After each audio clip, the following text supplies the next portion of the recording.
Boa noite, amigos do TV Coluna do Flamengo. Mais um resenha especial, tratando daqueles assuntos que a gente precisa de um pouco mais de tempo para preparar. Hoje nós vamos falar sobre um assunto importantíssimo, que é o entrosamento dos possíveis novos reforços com o elenco atual do Flamengo. Para falar sobre isso, nós temos hoje Tigu Soares. Boa noite, bom dia, boa tarde, vocês escolhem. Nosso amigo Rodrigo Antunes. Boa noite, galera. E a nossa querida amiga Mari. Fala, galera. Segue o líder. Solta a vinheta aí, produção.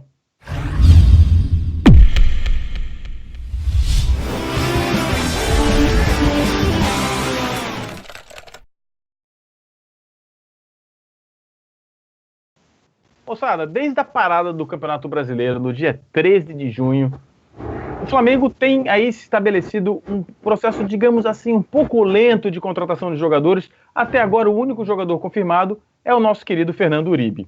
A pergunta que eu vou colocar aqui para os nossos debatedores hoje é o seguinte: o Flamengo terá tempo hábil de, primeiro, contratar mais jogadores e, caso contrate, fazer com que esses jogadores se entrosem com o resto do elenco? Vamos começar com o nosso amigo Rodrigo Antunes. Rodrigo, o que você acha desse tempo aí de entrosamento desses possíveis novos reforços? Então, eu acho que o Fernando Uribe chegou num momento muito bom, porque ele teve tempo para poder se apresentar no Flamengo, tempo para poder conhecer o clube, tempo para poder conhecer o treinador, e o treinador também conhecer ele, e ele também se enturmar. Tanto que ele até está sendo cogitado para entrar como titular já na primeira partida. Então, o tempo de treinamento é fundamental para exatamente esse entrosamento. Coisa que a gente não vai ter depois que começar o campeonato. Até porque a gente vai estar jogando 3 tipos de campeonato diferentes e a gente precisa estar o mais entrosado possível para que numa eventual situação de jogo a gente precisa ter um outro jogador que cubra cubra essas peças. Então, eu acho assim, o Flamengo está dando esse mole porque já poderia ter adiantado as contratações, que nem fez com o Uribe, para poder trazer para o mais rápido possível ter dentro do clube ter esse entrosamento com os jogadores. Tigu, queria que você explicasse aqui para os nossos amigos a questão da estreia do Uribe. Que você estava comentando aqui com a gente a questão dos contratos na CBF. Como é que é essa história da estreia do Uribe e de potenciais novos contratados?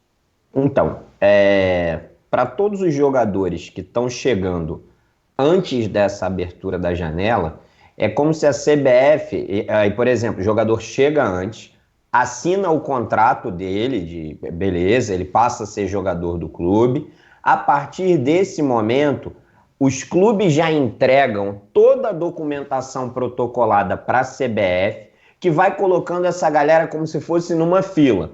A partir e pré-processando esse pessoal. No dia que abre a janela, isso tende a acontecer de uma maneira mais ágil do que no restante do ano, porque no restante do ano, às vezes o cara tá no fim do mundo e aí manda um contrato assinado de lá, manda um contrato assinado de cá, ou vem, faz o teste físico, mais 2 dias para dar o ok no contrato, aí pega o contrato, corre na CBF, que por sua vez tem um horário de funcionamento que nem sempre é o melhor do mundo. Nesse caso não, a CBF já está com toda a documentação, toda a papelada da transferência da galera que está vindo de fora do Brasil para dentro, no caso, e aí assim isso tende a ser muito mais rápido. Então a tendência é que não só o Uribe, como todos os jogadores de todos os outros clubes que tenham chegado do exterior e tenham condições físicas de jogo, possam jogar.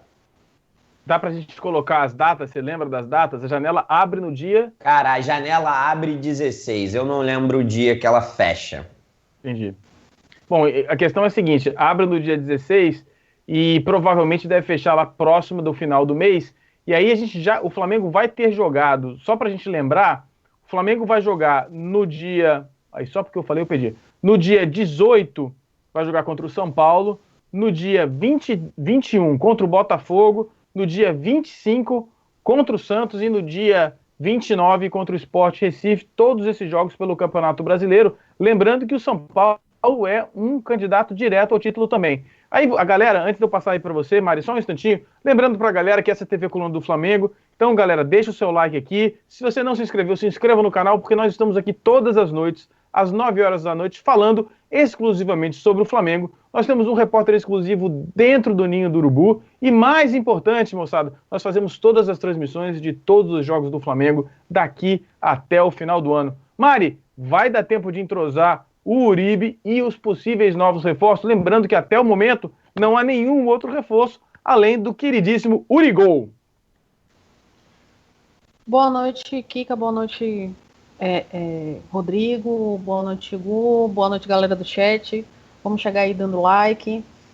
Cara, é o seguinte, o Rodrigo tocou num ponto muito importante, cara. O tempo para você se adaptar à estrutura, ao grupo, à metodologia de trabalho, a rotina dentro da própria cidade, porque você vem, dependendo de onde você está vindo, né? Então tem a questão também de mudança pessoal e tudo mais.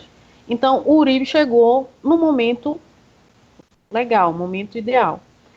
Eu concordo também com o Rodrigo que o Flamengo está demorando um pouquinho, né, a se movimentar no mercado. Nós temos posições que necessitam de peças de reposição, que são principalmente as nossas laterais e a posição do Vinícius Júnior. A gente precisa dar uma encorpada no elenco, seja com garotos da base, seja com novos reforços, para essa sequência que nós vamos ter pós-Copa.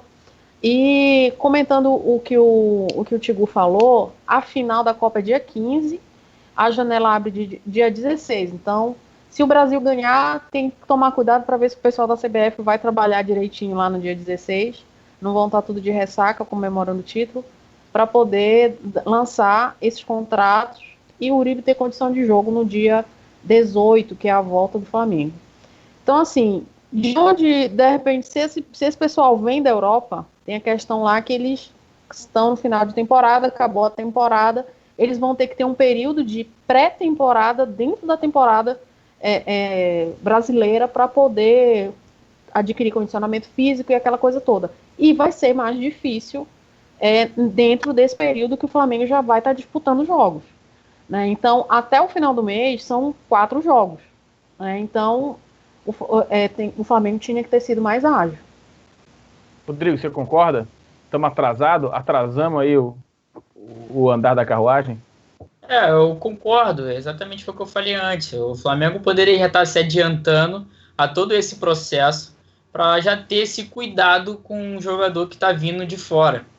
A gente vê que, por causa dessa parada da Copa, os campeonatos terminaram em maio, se eu não me engano. A maioria terminou em maio, de todo mundo. E alguns jogadores mantêm a forma física. Né? Por exemplo, o Babel mesmo, eu até postei um vídeo dele no Twitter, ele faz um treinamento físico à parte. Então, assim, tem alguns jogadores que não estão com a seleção, mas estão fazendo os trabalhos físicos à parte. Então, eles já chegam com um físico não desgastado por causa da Copa, mas um físico já preparado já para entrar numa pré-temporada ou entrar já diretamente para um jogo. Então, por isso que eu acho fundamental essa análise, esse tempo para o Flamengo poder avaliar o jogador. É o que tá fazendo com o Uribe. Pegou o Uribe, já fez análises. A nossa jornalista, a Carla, postou um vídeo do Uribe fazendo já o teste físico. Então, assim, é importante a gente ter tempo para poder saber como é que tá o jogador, como é que tá o físico desse jogador, para que o Flamengo elabore um planejamento com relação a ele. Se vai entrar no primeiro jogo, no segundo, ou vai ter que fazer uma mini pré-temporada, que nem a Mari falou. Então, a gente precisa de tempo. E o tempo tá correndo e o Flamengo tá dando esse vacilo. E aí, Tigu, perdemos a oportunidade de termos o elenco na mão no começo do break da Copa? Cara, vou te dar a resposta protocolar e vou te dar a resposta sincera. Perdemos a oportunidade? Perdemos. Mas é quase impossível a gente conseguir ter essa reposição toda antes da janela começar, já deixar os caras treinando e tudo mais. Negociações de jogadores que vêm para resolver, geralmente não são negociações simples. Elas não acontecem assim, toma o dinheiro aqui, me dá o jogador aqui, pronto. Não, tem esse, vai uma negociação de lá, envia um cara para lá, volta um cara de cá. E outra coisa, o período em que essas negociações vão finalmente esquentando, e aí pela movimentação que o Flamengo vem tendo no mercado, parece que ele está atrás de jogadores que tenham contrato, vínculo no mercado europeu e tudo mais. Então o Flamengo está brigando dentro de um mercado que é completamente inovador para a gente. Ele vai melhorando conforme a Copa vai chegando ao fim. Então a Copa vai chegando ao fim justamente quando vai acabando esse nosso período de intertemporada. Seria interessante, seria o caso ideal que a gente já tivesse todo o elenco completinho, mapeado, todos os contratos pré-assinados e tudo mais. Esse seria o mundo ideal, eu concordo, mas não é assim que o mundo ideal funciona. E aí pode ter certeza de que tem muita gente chegando, não só para o Flamengo, não sei se muitos, não estou aqui cravando nada, mas do mercado estrangeiro para o futebol brasileiro, vai ter muita gente chegando nesse pós-Copa, porque assim, serve para treinar. Mas até os clubes europeus começaram só agora nesse quarto final de Copa, a trabalhar de uma maneira um pouco mais intensa na busca por novos jogadores. Mari, você acha que o torcedor flamenguista está sendo injusto com a diretoria, cobrando mais agilidade nas contratações, depois de ouvir aí a explicação do nosso amigo Iaí Tigu? Sim e não. Sim, porque esse formato de negociação da diretoria do Flamengo por um lado, traz segurança, porque não vai fazer nenhum negócio maluco, não vai fazer nada impensado, mas, por outro lado, traz uma lentidão. E outra, o sim por isso e o não, o que acontece? A diretoria do Flamengo sempre faz os principais negócios na janela do meio do ano. Então, aí eu já não acho que seja um problema do Flamengo em si, né, mas sim do calendário do futebol brasileiro, que não acompanha o calendário dos demais locais, dos outros países, né, que é onde está, de fato, a maior gama de oportunidades. Então, assim, nesse cenário, eu acho que Diga. Será que isso não era uma estratégia do Rodrigo Caetano, e não uma estratégia geral? Será que não seria apropriado começar a pensar em mudar essa estratégia, Mari? De trazer o jogador no começo da temporada? Mas aí, como eu estou falando, nesse cenário que o Flamengo está indo, nesse caminho que o Flamengo está indo, que está indo atrás de jogadores que estão na Europa, como é o caso do Babel, né, do Babel. Então, assim, está procurando ou está se inserindo num outro mercado, né, e esse mercado tem essa peculiaridade, que é diferente, na verdade, o nosso que é diferente do dele. Isso traz um ganho esportivo para o campeonato e para o Flamengo? Sim, porque é um outro nível de jogador que pode vir para o clube.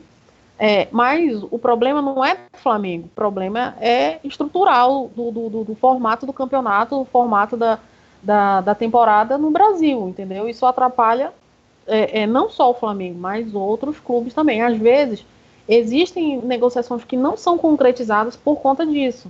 Porque não há aquele tempo hábil, eu vou dedicar todo o meu departamento, vou fazer todo um planejamento para um cara que estava de folga e fazer uma pré-temporada dentro da temporada com o time jogando e disputando, né? Então isso muitas vezes inviabiliza, mas eu acho que essa característica não prejudica o Flamengo, né? Prejudica por conta da estrutura, mas não em termos competitivos, né?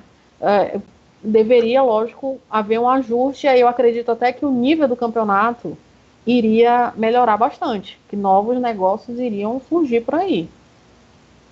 Antunes, vou te colocar numa fogueiraça agora, já que você é o boleiro aqui, o cara que está mais próximo de ser um jogador de futebol de verdade dessa galera toda que fala aqui, nesse canal. É o seguinte, você traz lá uma meia dúzia de 3 ou 4 reforços para completar o Flamengo. Os caras chegam lá 2 dias antes do recomeço do Campeonato Brasileiro. Qual é a estratégia para fazer com que esses caras se entrosem, se adaptem ao esquema do Barbieri e também as outras adaptações necessárias se os jogadores vierem de fora do país. Tem algum segredo para isso, Rodrigo? Cara, por incrível que pareça, se for realmente essa ocasião que você está citando, de ele chegar muito próximo, né, de um jogo ou algo assim desse tipo, de urgência, cara, a conversa. Não tem jeito do cara conseguir se adaptar melhor através de conversas. Óbvio que elenco, treinador, são essas coisas que vão automaticamente vão deixando o jogador mais à vontade e ele vai se entrosando mais com a equipe, porque não teria tempo para poder fazer isso dentro de campo. O que o Rodinei faz é exatamente isso que eu estou querendo dizer. Ele chega, vê um jogador de fora, ele se entrosa com o cara, conversa, brinca. Isso faz parte do entrosamento dele com o clube, entendeu? Então, assim, mediante essa pergunta que você fez, eu falaria, a minha resposta é a conversa, exatamente para estreitar os laços. Agora, com mais tempo, foi o que eu falei antes, aí vai um planejamento, vai treinamentos que vão fazer com que ele se entrose dentro de campo o mais rápido possível. Tigu, das posições carentes do Flamengo, quais são aquelas que você acha que vai requerer mais tempo de entrosamento, que são mais complicadas? Desculpa, hein? Pergunta, hein? No final do programa, a gente costuma... É que se eu tivesse perguntado assim, deixou a fogueira pra mim, deixou a fogueira pro Tigu, pô. Cara, se eu tivesse perguntado assim, e aí, Tigu, ele responderia de primeira, entendeu? E aí, Tigu? O lateral ou os laterais, o lateral principalmente, tá? Por uma questão de coordenação de movimento ofensivo e defensivo, que é característico da posição, principalmente quando você acaba jogando com variação entre os jogadores de meio e no posicionamento tático que o Barbieri costuma usar com as variações dele. Na minha opinião, seriam os laterais, ou no outro caso, um substituto pro Vinícius Júnior, que teria que ser um cara que, se não tivesse a mesma característica do drible e da agressividade do jogo agudo para quebra das linhas de marcação, a gente ia ter que ver um jogo de aproximação para que esse cara pudesse triangular com alguém, o que também ia exigir dos laterais. Mari, tá preparada para a rodada de fogo? Ai, meu Deus. Vai. Não, mentira. Desculpa, eu não queria botar ninguém em roubada, não. Vai, que eu sou guerreirete, entendeu? O que o guerreiro faz? Pega uma tijolada, mata no peito, amassa... E joga a bola lá no inferno, né? Menos no gol, né? Mata no peito, lindo, a torcida se levanta, a multidão ensandecida, e ele joga a bola lá na PQP e não no gol, né? Enfim. Aí, Simon, tamo junto agora, parceiro. Não, só pra gente completar aqui a parada, na verdade é uma pergunta já para encerrar esse debate. Temos motivos para estarmos preocupados pela falta de reforços e pela possível falta de entrosamento dos possíveis reforços, ou não? Ainda dá para ficar confiante com o elenco que temos, Mari? Sim, porque a sequência que nós temos é uma sequência pesada, né? Então, de repente, em um mês a gente pode ir que Deus livre e guarde, né? Em um mês a gente pode ir do céu ao inferno, pode perder a liderança, pode ser eliminado da Libertadores, pode ser eliminado da Copa do Brasil. Então, o Flamengo, além de definir uma estratégia, ele já tinha que estar, pelo menos com essa questão dos elencos, dos reforços, reposições, já mais bem encaminhado. A gente, de fato, a única negociação que foi fechada até agora foi do Uribe, e as outras negociações estão aquela coisa assim, parece que começou agora. A gente sabe, como o Tigu bem falou, que as coisas levam um determinado tempo, ainda mais negociações de jogadores importantes. Mas parece que começou agora. É essa sensação que passa. E esse parece que começou agora é que preocupa, porque a gente sabe que demora. Então, vai demorar quanto tempo? Vai se concretizar ou não vai? Então, a gente, para passar melhor por esse período, já deveria ter começado esse parece que começou agora, mais um pouquinho lá atrás. Então, acho que sim, a gente tem que ficar preocupado. e a gente tem que pensar em soluções rápidas. Moçada, alguma consideração final ou posso passar a régua e pedir a conta? Consideração final rapidinha, curiosidade sobre a Copa. No jogo que aconteceu, a seleção uruguaia, pouco antes do jogo contra a França, eu acho que 1 ou 2 dias antes do jogo contra a França, promoveu na concentração um campeonato de truco. Muita gente aí deve jogar truco, e ali na região cisplatina é um jogo muito comum também. Fica um brinde para quem adivinhar quem foi o segundo colocado. Boa noite. Muito obrigado, Rodrigo, Mari Araújo, Tigu Soares. E aí, Tigu? Obrigado, produção. Você que não nos conhece, essa aqui é a TV Coluna do Flamengo, todas as noites, às 9 horas da noite. Hoje nós tivemos o Resenha Especial, onde a gente pega um assunto específico para falar um pouco mais a fundo. Eu dou essas erradas monstras, como normalmente acontece. Tigu Soares, Rodrigo Antunes, toda a galera do TV Coluna do Flamengo, todos os dias às 9 horas da noite, fazendo todas as transmissões de jogos. E somos o único canal que tem um repórter, uma repórter, a Carla Araújo, dentro do Ninho do Urubu, todos os dias, trazendo informações para a gente. Isso aqui é credibilidade, moçada. Deixe seu like, se inscreva no canal. 9 horas da noite, estamos aqui. Fomos!